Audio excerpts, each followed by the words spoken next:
नमस्कार, TV9 मराठीमध्ये आपल्या सगळ्यांचं स्वागत. मी निखिला आणि बातमी येते अजित पवारांनी राज ठाकरे यांच्यावर केलेल्या टीकेची.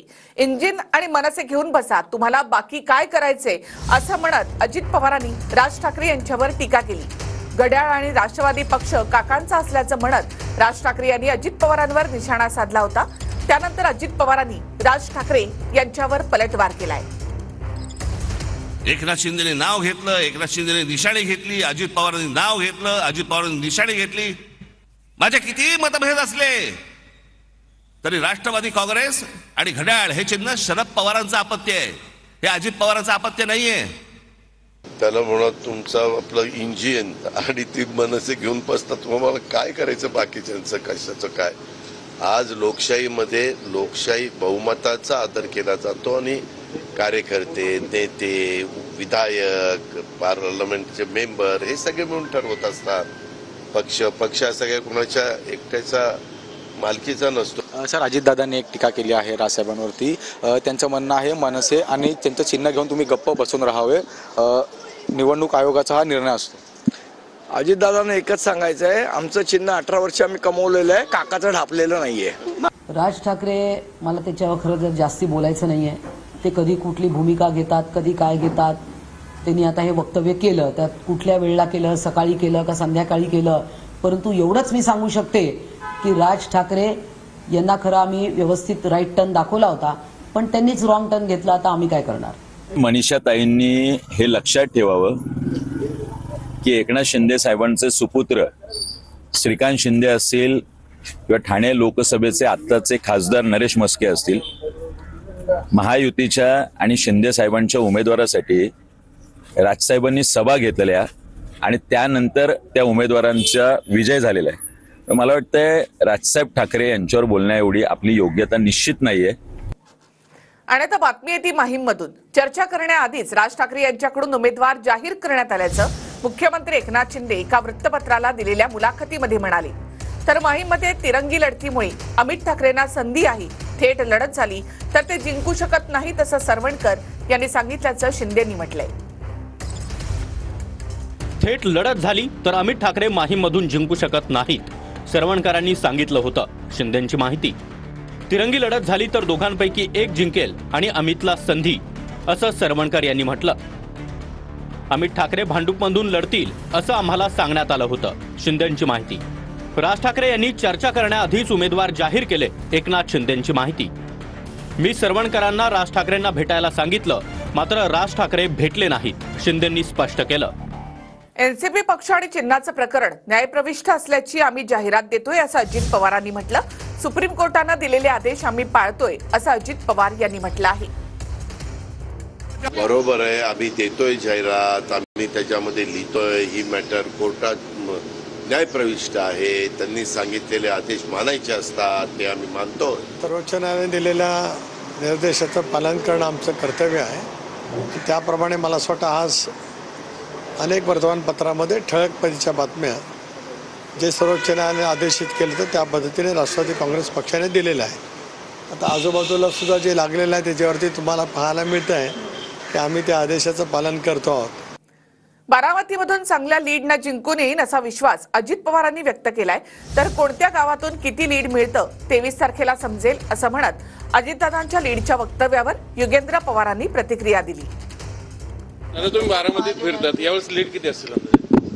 यावेळेस अजून फिरतोय ना, आता सुरुवात केली, संपूर्ण फिरणं झाल्यावर सांगेन लीड किती असेल, पण लीड चांगला असेल एवढं मात्र आता 100% सांगतो. रेकॉर्ड तोडणार का मागचं 1,65,000? ते जरा मतदारांशी अजून जरा हितगुज करतो, मग सांगतो. लवकरच 23 तारखेला सगळं चित्र स्पष्ट होईल आणि किती लीड आहे आणि कोण तिथं निवडून येतंय, कुठल्या गावाने किती मतदान केलंय, हे सगळे डिटेल तुम्हाला आम्हाला 23 तारखेलाच आपल्याला दिसतील. शरद पवार यांच्यावरच्या वक्तव्यानंतर सदाभाऊ खोतांनी दिलगिरी व्यक्त केली आहे. तर विनाशकाले विपरीत बुद्धी असं म्हणत अजितदादांनी सदाभाऊ खोतांवर टीका केली. तर खोतांनी वापरलेल्या शब्दानंतर त्यांच्यावर टीका करताना अनेकांची खालच्या भाषेमध्ये अनेकांनी वापर केलाय. पाहूयात. मला महाराष्ट्र बदलायचा आहे, मला महाराष्ट्राचा चेहरा बदलायचा आहे. कसला तुला चेहरा? तुझ्या चेहऱ्यासारखा पाहिजे का? तुला कसला चेहरा पाहिजे? मी आपल्याला सांगितलं ना, हे विनाशकाली विपरीत बुद्धी, प्रत्येकाने तारतम्य पाळलं पाहिजे. वाचाळवीरांनी कुठंतरी थांबलं पाहिजे. लोक काय म्हणणार, लोक म्हणतील हे काय राजकीय लोक आहेत, काय बोलतात, काय करतात. निश्चितपणानं यांच्या भावनेला ठेच पोचली असेल तर मी माझं वक्तव्य ते मागे घेतलं, दिलगिरी व्यक्त मी केली. अरे त्यात आम्हाला काही कमीपणा नाही वाटत.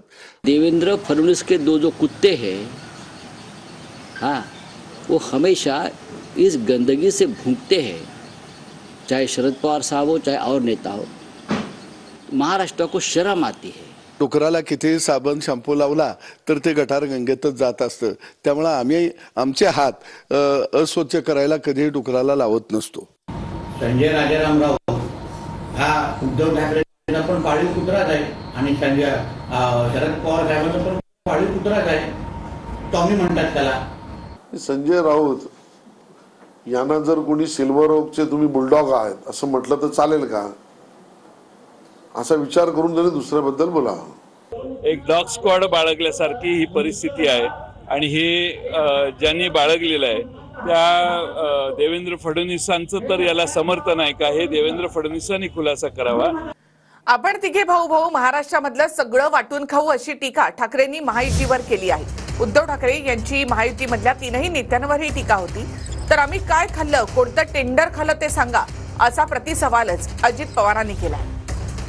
कधी येऊन अहंकाराने मी केलं की नाही कर्जमुक्त, केले की नाही कर्जमुक्त, ही शेखी कधी मिळवली नव्हती मी. आज जे यांचं चाललेलं आहेत सगळे भाऊ, सगळे म्हणजे काय, तीन तीन भाऊ, मग एक देवा भाऊ, एक दाढी भाऊ आणि तिसरा जॅकेट भाऊ. मग यांच्यामध्ये भाऊबंद एवढी झालेली आहे. पण एका बाबतीत त्यांचं एक मत आहे, आपण तिघे भाऊ भाऊ सगळे मिळून महाराष्ट्र खाऊ. महाराष्ट्र गिळतायत, महाराष्ट्र खातायत, ओरबाडतायत. उद्धव ठाकरे आज बोलताना असं म्हणाले की तुमच्यावरती टीका केली, देवेंद्र फडणवीस असतील, तुम्ही असाल किंवा सीएम, आम्ही तिघे भाऊ भाऊ आणि सगळं महाराष्ट्र मिळून खाऊ, अशा पद्धतीने. ही टीका ही निवडणुकीच्या पार्श्वभूमीवर काही ना काही हे ह्यांचं चाललेलं आहे. ह्याच्यामध्ये तुम्ही जर खाऊ तर कुठले पुरावे द्या ना, तुम्ही सांगा ना, हे असं असं टेंडर होतं, त्याच्यामध्ये हे लोएस्ट होते, इथं असं केलं. असं नुसतं खाऊ भाऊ माऊ असं करून कसं चालेल, असं नाही ना. आधी आमच्या योजनेला विरोध केला आणि आता कॉपी करतायत असं मुख्यमंत्री एकनाथ शिंदेनी म्हटलंय.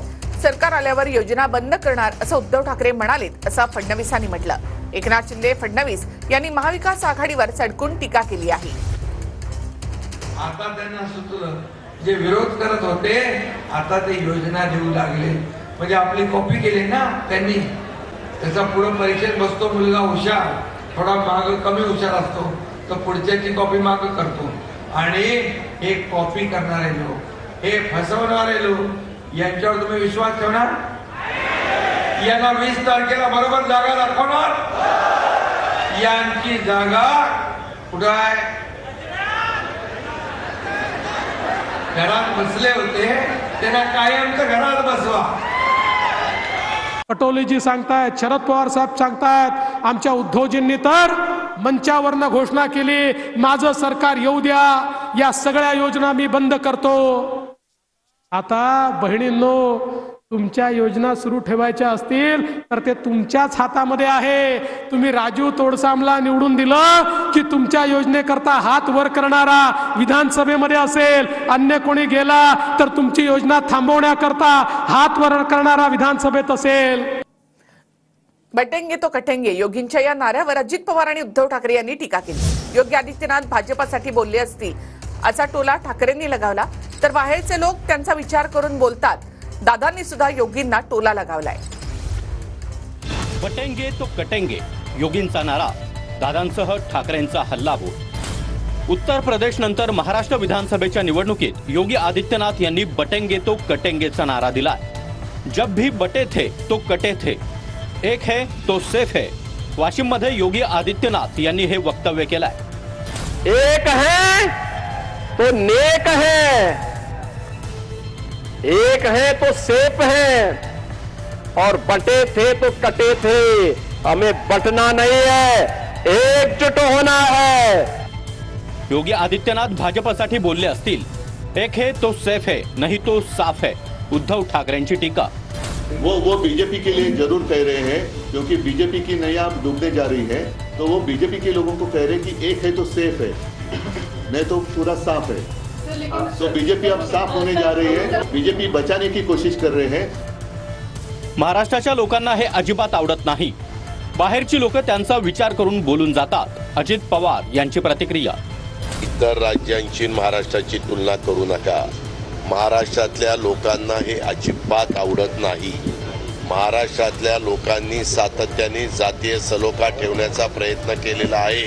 त्याच्यामुळं बाहेरचे लोक येतात, ते त्यांचा विचार करून त्या ठिकाणी बोलून जातात, परंतु महाराष्ट्राने हे कदापि मान्य केलेलं नाही।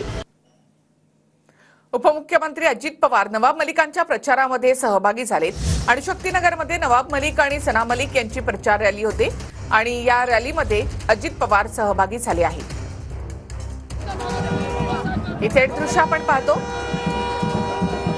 अणुशक्तीनगर या ठिकाणी सना मलिक या उमेदवार आहेत, तर या ठिकाणी नवाब मलिक हे उमेदवार आहेत। अणुशक्तीनगरमध्ये नवाब मलिक आणि सना मलिक यांची प्रचार रॅली निघाली आहे, त्यामध्ये आता अजित पवार सहभागी झाले। नवाब मलिकांच्या प्रचार रॅलीमध्ये आपण येणार नाही असं भाजपनं आधीच जाहीर केलंय, मात्र नवाब मलिकांनी आपण अजित पवार गटाचे म्हणजे राष्ट्रवादीचेच उमेदवार असल्याचं म्हटलेलं आहे। दादानी ज्या ताकदीने मला उमेदवारी दिली, लोकांनी त्यांच्या स्वागतासाठी हे तयारी केली होती। दादा जे बोलतायत ते करतायत आणि दादा त्यामुळे आज लोकांमध्ये विश्वास उत्साह दिसताय। भाजपचा तुम्हाला विरोध आहे, पण अजित पवार तुमच्या सोबत खंबीरपणे यावेळेस साथ देतात आहे। स्पष्ट आहे, उमेदवारी दिली, प्रचारासाठी आले, त्याच्यापेक्षा जास्त काही होऊ शकत नाही। भाजप कुठेतरी नवाब मलिकांचा प्रचार करणार नाहीये दादा। आम्ही प्रचार करू, आम्ही प्रचार करतोय ना। गेले 3 टर्मला काम करत असताना इथं जी डेव्हलपमेंट व्हायला पाहिजे होती, ती डेव्हलपमेंट दुर्दैवाने होऊ शकली नाही। इथं खूप प्रॉब्लेम्स आहेत आणि नवाबाईंना इथलं प्रतिनिधित्व मिळाल्यानंतर आम्ही हे सगळे प्रॉब्लेम सॉल्व्ह करू। नवनीत राणा यांना टाळूवरचं लोणी खाण्याची सवय आहे असं यशोमती ठाकूर यांनी म्हटले। नवनीत राणा यांची टीका तर यशोमती ठाकूर यांचा पलटवार पाहूयात। सगळ्यांना माहित आहे, या मतदारसंघ गेल्या 3 टर्म पासून आमची नणंदबाई इथे रिप्रेझेंट करताय। आमची नणंदबाई या मतदारसंघाला रिप्रेझेंट करत आहे आणि माझे काही नणंदबाई इथे सगळे बसले, तुम्ही सगळे इमानदार आहे, पण माझी नणंदबाईला हे खूप आवडते। कडक काय कडक? या मतदारसंघामध्ये गेल्या किती वर्षापासून त्यांनी परंपरा सुरू केलेली आहे। अरे अशी आहे माझी नणंदबाई की मेलेल्या माणसाच्या डोक्याचा लोणी सुद्धा सोडत नाही। आमची वहिनी वायफळ बोलते की नाही बोलत? दिवसभर वायफळ बोलते आणि म्हणजे ती तिची संस्कार दाखवते बिचारी। तिने कधी चांगलेपणा बघितलेलाच नाहीये, तर ती घाणेरडच बोलणार आहे। पण आज महाविकास आघाडीने माझा एक गरीब भाऊ, स्वाभिमानी भाऊ या ठिकाणी निवडून दिला। याद रखा तुम्ही काय बोललात, याद रखा, ही जनता है, ती जनता है, सब जानती है।